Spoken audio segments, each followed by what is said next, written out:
Hey there, it's Brittany from TikTok Sales and it's 4:50. You know what that means, right? You've almost made it to the end of the day and I could not be prouder of you. Over the past 8 hours, we have covered the ins and outs of sales, and your dedication and desire to learn more about selling is just so impressive.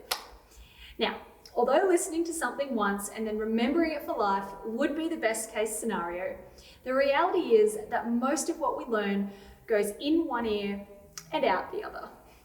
If we want the learning to stick, then we need repetition and reiteration.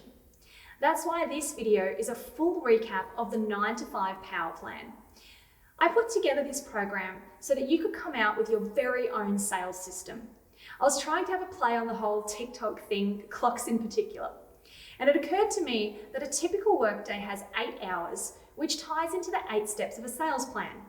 What I realized was that if salespeople have success with selling during the 9 to 5 working day, then they could use the hours between 5 and 9 to achieve their goals outside of business. What's most important to me, and I imagine it's the same for you, is to make sales simple. My objective for this program was to give you the steps so that you say the right thing to the right person at the right time to get the right results. Hopefully, you've worked your way through the modules and you now know that this is achievable for you. So on to the summary of the 9 to 5 Power Plan. There were 8 modules, each lining up with an hour of the day between 9 a.m. and 5 p.m. Prepare, prospect, communicate, qualify, nurture, manage, close, and support. Overall, these 8 modules are combined to form your sales process. Individually, each module can be broken down into smaller steps that you can then apply at the appropriate time when communicating with customers. We started with prepare. This was predominantly about setting yourself up for success. We began with mastering your mindset when it comes to selling. If you truly believe in your offer and that salespeople provide value to their customers, then you will unlock your potential to transform prospects into paying customers. We moved into the importance of time management and developing great daily habits. Because let's face it, if you're not using your 8 hours effectively, this will impact your ability to have conversations with your customers and maximize your sales. Another critical element to the sales process is implementing a customer relationship manager, otherwise known as a CRM. It's here that you collate all of your customer information in a centralized location and set tasks that would help you with your follow-up process. Moving into module 2, which was all about prospecting. We covered off the difference between marketing and sales, best described using the analogy that marketing brings customers to the door and sales takes them through the door.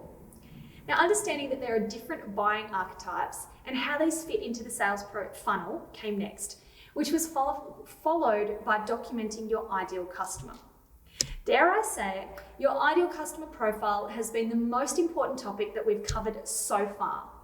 Doing this profiling has allowed you to deeply comprehend what your customers' pain points and concerns are and what motivates them to make a buying decision.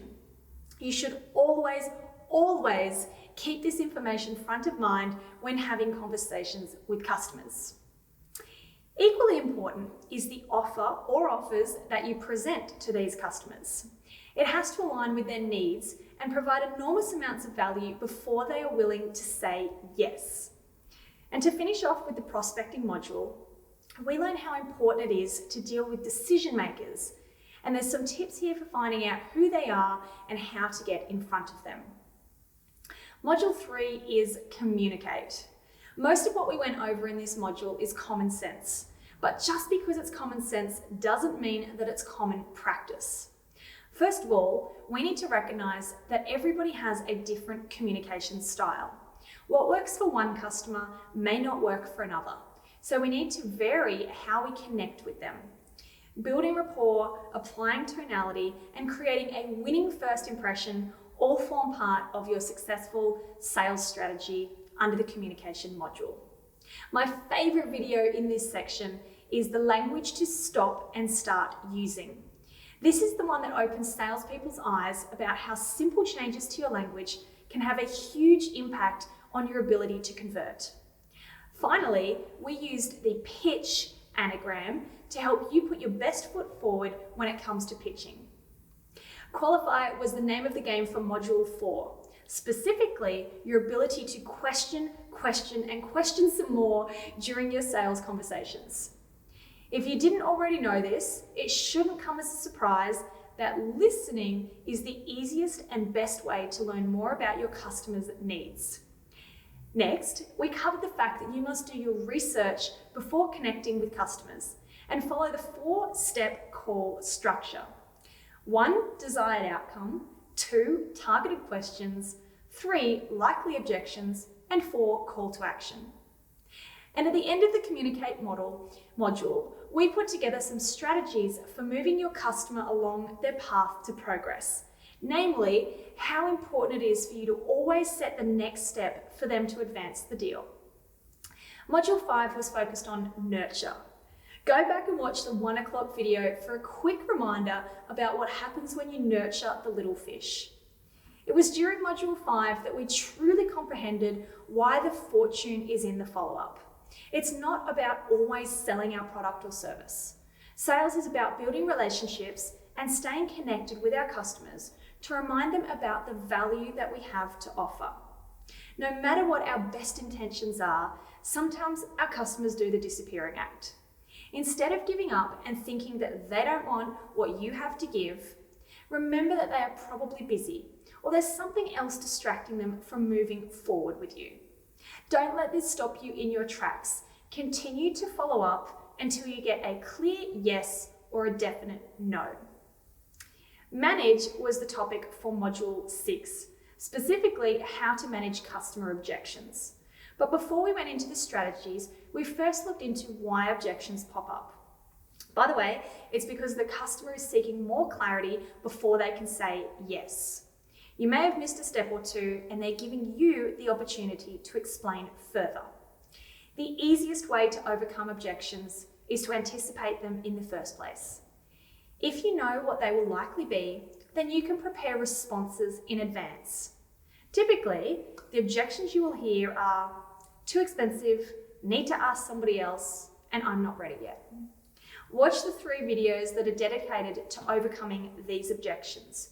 And also remember the LARC approach, L-A-R-C. L stands for listen and give your full attention. A is to ask questions to get to the real objection. R is responding to resolve the objection.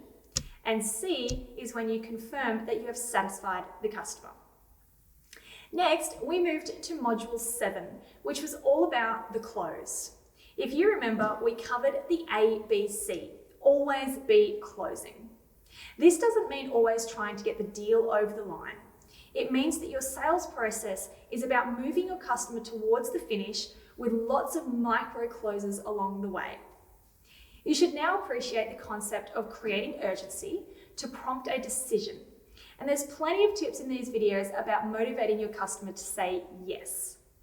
Consider the use of features and benefits as part of your presentation, and incorporate upfront payments into your onboarding process. Even though Module 8 was very recent, a quick recap is still required. We've just gone over how to create customers for life through after-sales service. Support your existing customers and exceed their expectations, and you will have opportunities for referrals and generate additional income through cross-selling and upselling. It costs at least 5 times more to attain a new customer than retain an existing one. So everything you do post-sale has the ability to generate more business and keep your customers happy all at the same time. That, my friends, brings us to the end of the 9 to 5 Power Plan. I hope that you've enjoyed watching these videos as much as I have loved putting them together for you.